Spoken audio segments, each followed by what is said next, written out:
Today we're reading Monsoon by Uma Krishnaswami, pictures by Jamel Akib.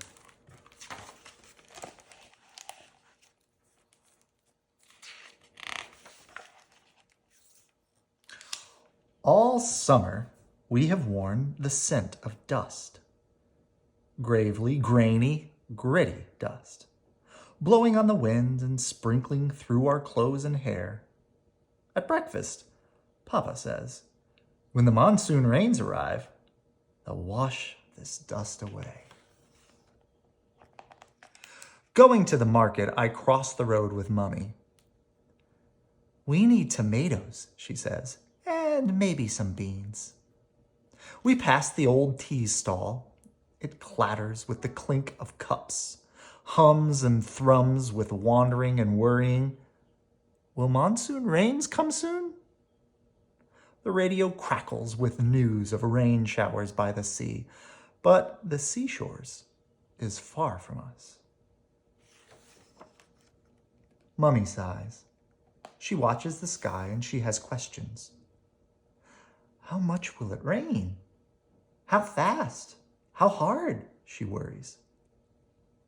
About floods. And so I worry too. There's another question. No one dares ask it. It hangs in my mind as the cries of the crows in the old neem tree hang in the dust-pink air. Made sure I pronounced that right. I don't know that I did. What if they never come, those monsoon rains? Still in the afternoon, as Mummy chops and stirs and lunch smells fill the air, my busy hands fold paper boats. I crease their crisp white sails. In my mind, I see them float in oceans of puddles. Evening falls. I watch the faces on TV, old and young, poor and rich, all across India. We wait for rain. The heat makes me feel like a crocodile, crouching snap-jawed. When Papa comes from work, I run down to meet him. Across the street, people crowd around the bus stop shelter. Between the screeching of brakes and the scrambling of feet, I hear excitement. Wait, listen. Was that thunder or the rumble of an engine? At bedtime, Nani tells us tales of when the monsoon was wetter, fuller, longer, back in the days before fields gave way to city streets. I listen till her stories fade to dreams. Before the day breaks, I hear a koyul song, long and wild in a voice like melting sunshine.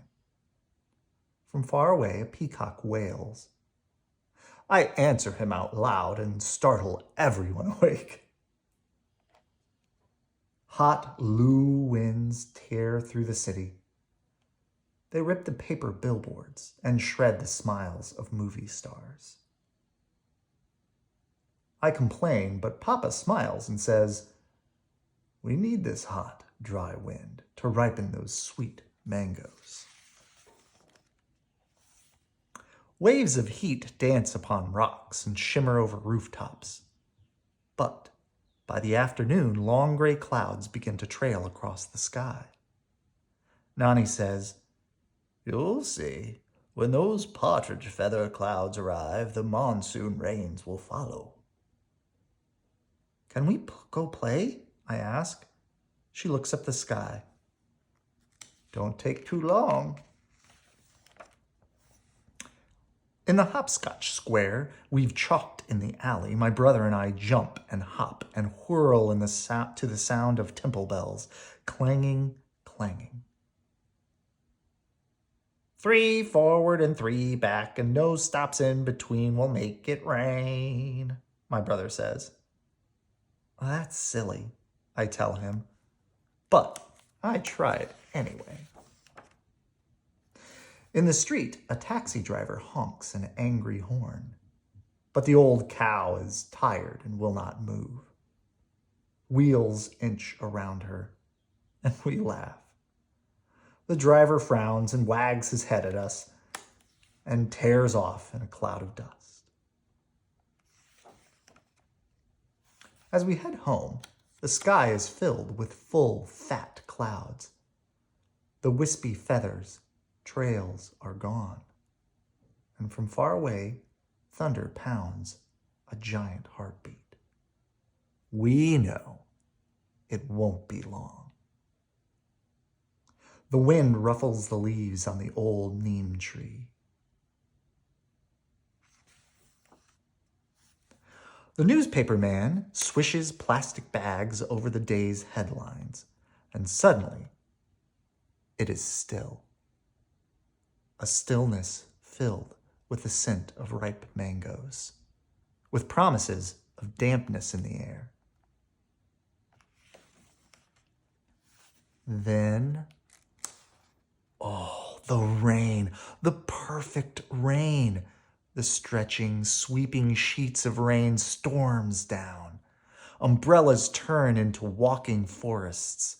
I sigh, and my sigh rides up to the sky. The raindrops make me laugh out loud, thudding on earth and rooftops and on my skin. Mummy and Nani cross the street to clink a coin at the feet of pot-bellied Ganesh, god of beginnings. Rivers gush along yesterday's roads. I dance with the joy of earth's sudden sweet scent.